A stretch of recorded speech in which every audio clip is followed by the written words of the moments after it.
Welcome to a new episode of the Lebanon Ideas Forum at the Wilson Center, a platform that highlights diverse voices from Lebanon and beyond to discuss the political, economic, and geostrategic developments in the country. Today's guest is a renowned Lebanese economist and thought leader, Nadim Shehadi. Nadim was the executive director of the Lebanese American University New York headquarters, an academic center, and an associate fellow of the Middle East and North Africa program at Chatham House in London, amongst many other roles he has held in academia and in the policymaking world. Nadim, thank you so much for joining us. Thank you for inviting me. So Nadim, given your background and expertise as an economist, I'd like to kick off this discussion with your current assessment of the socioeconomic situation in Lebanon. Needless to say, it's a bleak picture, but where is Lebanon today? Well, I mean, I am technically an economic historian, and technically I'm more of a historian of economic ideas, and that's the context that I want to describe the situation here. I mean, the economic situation is dire. It feels, you've been to Beirut, it feels like Constantinople just before the fall, or we can see everything disintegrating in front of us. And there's a narrative about the causes of this, and that is very dangerous. That's quite radical and dangerous. So in a nutshell, Lebanon will cease to be what we know Lebanon as if things continue like this. Lebanon was, if you like, the last bastion of a Levantine liberal culture. It received in the 50s and 60s, and even before, in the 40s and 30s even, the merchant elites and the intellectuals from Turkey, from Palestine, from Egypt, from Syria, even from Iraq, Mosul and Baghdad and all that, and this is what caused the prosperity. It's an open economy, open society, weak state, merchants like that, and it's got a particular political system which preserved which managed to survive several regional crises, which we sometimes forget about that. So this may cease to exist. We could go in a completely different direction. That culture of cosmopolitanism that existed in the Levant, and which Beirut is the last outpost, if you like, could cease from the whole region. It may move somewhere else. It could move to Athens or somewhere, and already we're seeing that. So that, I think, that's what's at stake more than just the tragics of poverty and the losses and all that. It's the future that's at stake, and it's recuperating the confidence mainly of the next generation, of the new generation, who have lost faith, who have not experienced Lebanon except in these circumstances since the 90s, if you like. So I think this larger picture is far more important than the current economic crisis, which everybody knows about. So if we were to just capture the economic story of that larger narrative, because you did mention, historically, the merchant culture and merchant classes that came together in Beirut and created this vibrant, open space. many keep pointing to that culture as still keeping things somewhat moving in Lebanon, despite the challenges that you see. But basically, what you're saying is that even with that, we're seeing the end of that currently. I said we could. I'm hoping we won't. But things take time. I mean, if you think of a city like Alexandria, who used to be the vibrant cosmopolitan center, where people from Europe used to go for employment. By the way, from Greece and from Italy and from Spain, even from Austria and places like that. So Alexandria, I mean, someone living in Alexandria could have packed up and left the minute Abdel Nasser gave his first speech. Others could have said, no, we're part of this country, the culture, Alexandria, coexistence, blah, blah, blah, we'll stay. And they got hit again in 56. They got nationalized. They were called aliens.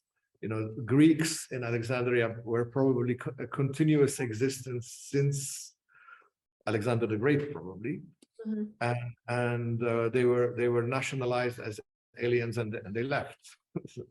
I mean, maybe the last vestige of the Alexandria we knew lasted till this early to mid 60s.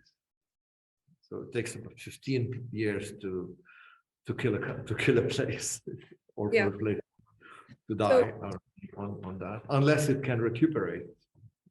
So let's talk about that element, because you said that you hope that Lebanon does not reach that point of complete collapse. So what do you anchor your hope in, and what needs to happen to avoid that Armageddon-like scenario? Well, I mean, first of all, there's nowhere else to go. As I said, this is the last place in the region where this could go. And I think that, I mean, there is a certain way of life, a certain coexistence that only exists in Lebanon, that everybody wants to cling to. And the danger is coming from an organization that is not part of our, I mean, that I don't think can control for a very long time. That's even in its own community. So these are, I mean, these are the reasons for hope, if you like. But if you look at the state of the population here, they've given up. They don't see a future, and they're flogging the wrong dead horse. The overall narrative of the situation is not addressing the real problem, and there is all this talk about Lebanon being a failed state, and you mentioned the World Bank report, which says that it's been failed for the last 30 years, which is not true. It's not failed for the last 30 years. I rather think that there's another narrative, which is that Lebanon is a battered state rather than a failed state. If one takes a timeline of everything that happened in the country since, say, 2005, you have continuous assassinations, which basically paralyzed the life. People were jumping every time the phone rings, and every time, and very often it rang because someone was killed, someone very prominent, and then you have the 2006 war. Then you have the occupation of the city for 18 months. Then you have an attack on Beirut. Then you have the Doha Agreement, which created a paralytic sort of system of consensus in government, which gave a veto power, which paralyzed government. Then you have an election, but very soon after the elections and the government formation, there was a coup which overthrew that government, and all this time with continuous assassinations happening. You have to bear in mind this. You have a atmosphere of continuous war. When you declare war every summer, you kill the summer season, you kill investment, you discourage diaspora from coming, you discourage tourism. This is a heavy blow, continuous blow over the year after year. Then you have the impact of the Syrian war. Over 1 million refugees. I mean, Europe almost collapsed with 2% of its population coming as refugees. So the cost of that, and then you have 29 months of complete paralysis, no parliament, no government, no president of the republic. The country was brought down to its knees, if you like, through that. And at the same time, we had a diplomatic crisis with the Gulf countries, our main partners, which created huge damage to the economy. So you have a battered state that finally collapsed. And if you want to go into the details, there are lots of details, like the coup de grace was a fraud committed by our Ministry of Finance, which told the government that the revision of public salaries would cost 700 to 800 million, and it turned out to be 2.5 billion, almost 2.5 billion. So your budget deficit doubled in 1 year. I mean, you can manage a small increase in budget deficit, but you cannot manage a double of the budget deficit suddenly without being prepared for it. And then there was, of course, I mean, you can continue. There's the blast. There's the protests. There is what I call the perfect crime, which is the default in 2020, which effectively declared bankruptcy in the country, but at the same time keeping the subsidies going. So we lost basically about $29 billion of depositors' money in less than 2 years. So I think all these things are. I don't know if any other country would have survived that long with all that violence so I think that's the other narrative. And you know, the Lebanese banking system is now taking the brunt of the blame and all that. And of course, bankers are the last people you can defend. You're bound to fail if you want to defend bankers. The profession, I think, attracts the worst kind of people also. But you know, the Lebanese banking system is not your Wall Street cowboy who does a coup and makes a couple of billions and then goes to the Hamptons. These are banking families who have origin in the region, who probably represent 2 or 3 centuries of Levantine trade between them, and the experience of a couple of centuries, from the building of the Suez Canal to the trade routes via Aleppo, you know, the Indian trade route and all. these are families that are anchored in the country, that have investments in the country. None of them have left the country. They're still here. It's not true that we have been embezzled by our bankers and by our politicians. I mean, politicians have corrupt. There is corruption among politicians, probably everywhere except Washington, D.C., but it's not the cause of the collapse. The cause of the collapse is the country being battered for the last 15 years and finally collapsing. So the narrative, one ignoring this, gives the wrong diagnosis that you have to abolish the whole system, you have to shut down all the banks, you have to, it's create and there was this kind of mentality amongst some of our experts that the whole system is bad. Let's help it collapse, and then we build it up from scratch. And I think that's they are responsible too. I mean, for that, they are the ones who recommended the default, for example, in 2020, and did not protest when there was no plan to control the economy afterwards. So that's long answer. I'm sorry. No, don't apologize. I want to pick up on a few things you said, because you basically described a way to rethink the narrative that is currently circulating about why Lebanon is where it is today.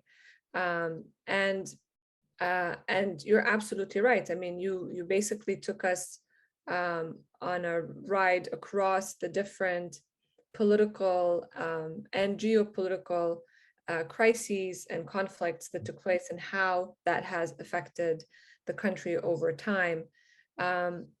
But there is something to be said about the narrative that the World Bank report, highlighted a few weeks ago. And just take a reminder for our audience that the World Bank published a report entitled "Lebanon Public Finance Review: Ponzi Finance?" ? And you criticized the framing of the issue. But basically you're saying there's more to the story than the corruption factor. But there are many people in Lebanon, and having been there in the summer and talked to many Lebanese people, there's also this narrative amongst the people that we've been robbed. Yes. So how do you counter that with your sort of rethought narrative about let's take a step back and look at the entire picture? With a lot of difficulty, because they have been robbed. Mm-hmm. No question about it. We've all been robbed. Even the diaspora has been robbed. Widows in Colombia have been robbed. People have had their life savings here, and they've lost them. So it's very difficult to address people on that. But I would focus on the younger generation. Mm-hmm. To let them believe more in their country and in the system on that, because there's a lot of misunderstanding about the political system, about the banking system, if you like, and about the economy, and the younger generation, I mean, everywhere are very different. There are always generational. Yes. The differences, and it's very normal that they rebel against the last one, but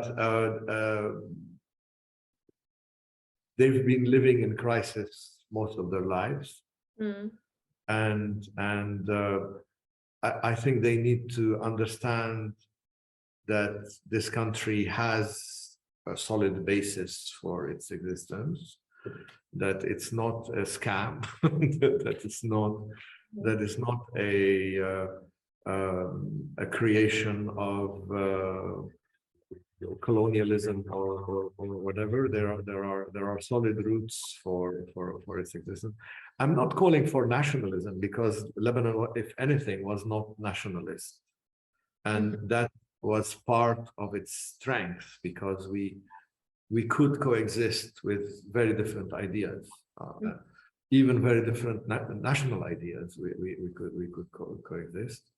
And that's the strength of the country. I mean, look at, sorry, go back to history again, but if you look at the crisis that was in the whole region in the 1950s and 60s, countries collapsed instantly when there were nationalist revolts there.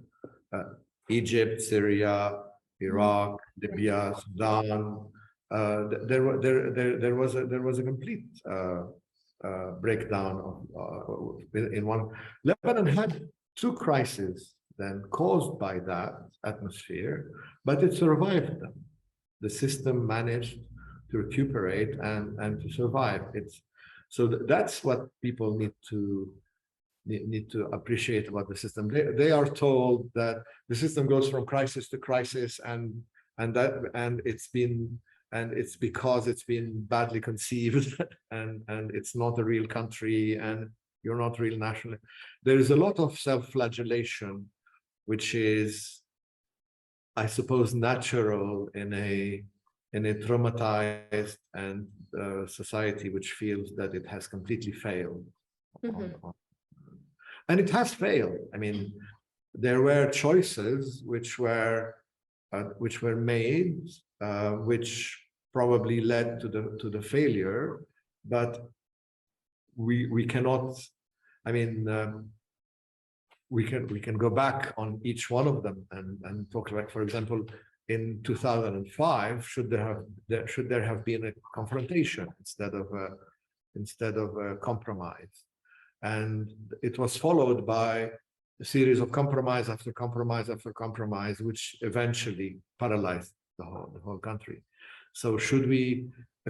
One of the questions is: should we have done a civil war, or should we have had a confrontation? Did we have the support? Did we have the will? No, I don't think so. But these are the. I mean, young people blame the politicians for too much compromise. I blame them too, but we're here now, and what's important is where we go and how we envision our future. And so on that point, in terms of it's important to look forward and how to chart that new path forward, what does that look like for you? Like, what are the ingredients of that movement forward? The main ingredient is understanding or a vision of what the country is. I will give you another diversion, if I may. There's a town in a city in Jordan at the edge of the desert, which is called Ma'an. I don't know if I'm from Jordan, so I'm familiar with Ma'an. You're from Jordan, yes. So Ma'an used to be the intersection of trade routes from Nabatean times. The caravans used to come from Mada'in Saleh to Petra to Jarash to Baalbek to Tadmor and then you had the Hajj caravans used to come from Cairo, from Damascus, it was the intersection of all these trade routes, and it was a prosperous city because of that. Ma'an lost that function because people now fly to Jeddah, take the Suez Canal route, or get charter flights. Very few people take caravans. It has lost its function that gave it its prosperity. Now, there is nothing you can do internally. You can make you can bring the perfect politicians and the perfect economists and revive Mother Teresa and other people to come and rule. There's nothing you can do internally into reform that will bring back that prosperity. And when the prosperity was there, the irregularities, people smuggling, people cheating, people taking advantage of opportunities and all that, did not collapse it. What collapsed it is that these people stopped coming, and so Beirut and Lebanon survived and became prosperous because it is that intersection, because people come here for education, for health, for culture, for freedom, for publishing, for all services, for that's what will revive Lebanon. You have to have this vision that this is what Lebanon is. Lebanon cannot become what they call, what some economists call, a productive economy that survives by production, and that, you know, the devaluation of the currency is, you know, this is standard development economics textbook stuff, that you devalue the currency to increase the exports and all that. I don't believe in this. Personally, you're devaluating your own people, because then you're devaluating and there's no production now that is completely self-sufficient. And the most successful economies during that period were the ones that had very strong currencies: Germany and Japan and all that, Sri Lanka and the Philippines and others who followed this advice are not doing so well. So there's a lot of they have to have a vision of who they are. And believe in it, and believe in it, because currently they don't. Currently they think that this was all corruption and a sham, and you know, there's a lot of I call it self-flagellation, but there's a lot of that happening among the young. So if I'm hearing you correctly, then one of the main ingredients is taking ownership and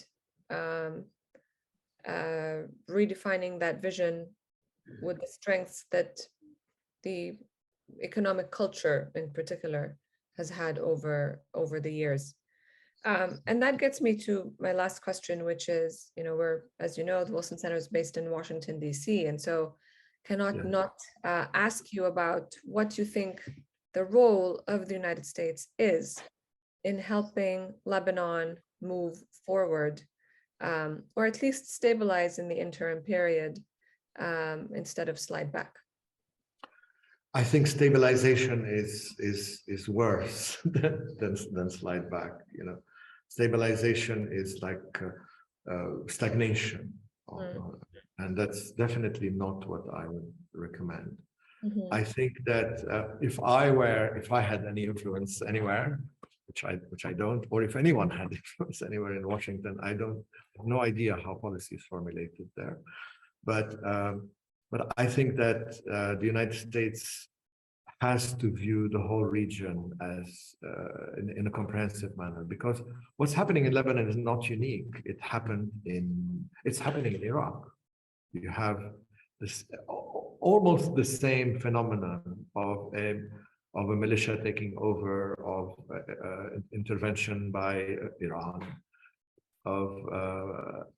I mean, it's the same phenomenon happening and it's the same in Palestine.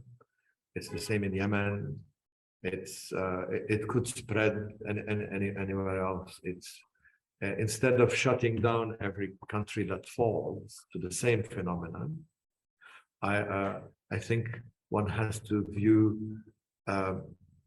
have a comprehensive view of where the whole region is going, and where the young people of the region will go, because they are revolting, They are revolting everywhere against the same system, if you like. And I know that this is vague, but I think their aspirations are to be like everybody else in the world. They don't want to be in a perpetual war. They want to go to Harvard and do a law degree. They don't want to go and train in a IRGC camp to blow themselves up somewhere. That's in a nutshell. This is what people want in the region. Thank you very much, Nadim, for this fascinating discussion. So thank you for sharing your insights, and we hope to continue all these discussions on Lebanon and generating new ideas for the future of Lebanon. So thank you. Thank you. I've enjoyed the previous one also.